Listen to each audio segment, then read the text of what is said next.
Silahlı kuvvetlerin dahil olmak üzere devletin kurumları milletin hizmetinde olmasından duyulan rahatsızlık açıkça edildi. Milletin inancından, iradesinden, medeniyet değerlerinden kopmuş, millet yabancılaşmış bir zihniyetin taşıyan bu asker emeklilerin aktif görevden oldukları dönemde neye hizmet ettikleri açıkça ortadadır arkadaşlar. Deniz Kuvvetleri emeklisi sıfatıyla yayınladıkları bildiri içerikli itibariyle göstermiş oldukları bu olumsuz açıklama hepimizi derinden üzmüştür. Kimi çevrelerin içeriğini darbe hevesinin örtmeye tahfif ederek masumlaşmış ve üstelik sahiplenmiş kalkıştığı bu açıklama her ne kadar darbeci kafasının sefaletini gösterse de göstermektedir arkadaşlar.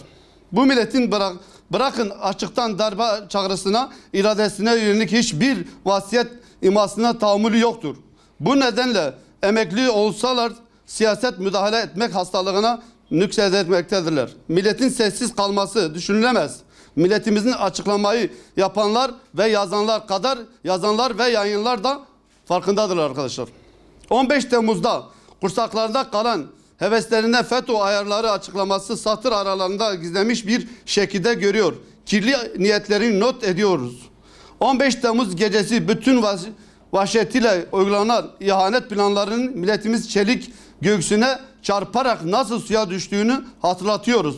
Bu açıklamayla aşikar edilen kirli niyetlerinden aynı şekilde milletin maşeri vücudunda mahkum edilecektir. Tarihi kirli sepetine gönderileceğini de ilan ediyoruz. Amiral eskilerinin bu açıklaması silahlı kuvvetler bünyesinde vasiyetçileri, ayaklanma hainleri temizleme politikasının olduğunu tayir ve tekir etmiştir. Vasiyet virüslerinden kurtulmamış, ihanet zehirini zamanlamadan atanmış bir kısım müttekil askerin sözde bekat endişesi kisvesiyle siyasette müdahale etmek cüretini milletin gözünden ihanet haksızlığını ve ahlaksızlığını göstermiştir. Halbuki ülkenin bekasını, milletin egemenliğini tehlikeye ve sokan 10 yıldır yapılan darbelerdir. Bu darbelerden milletin kaynaklanan nasıldır? Ülkenin diş mihraklarının operasyon sahası haline nasıl getirildiğini milletin malumudur.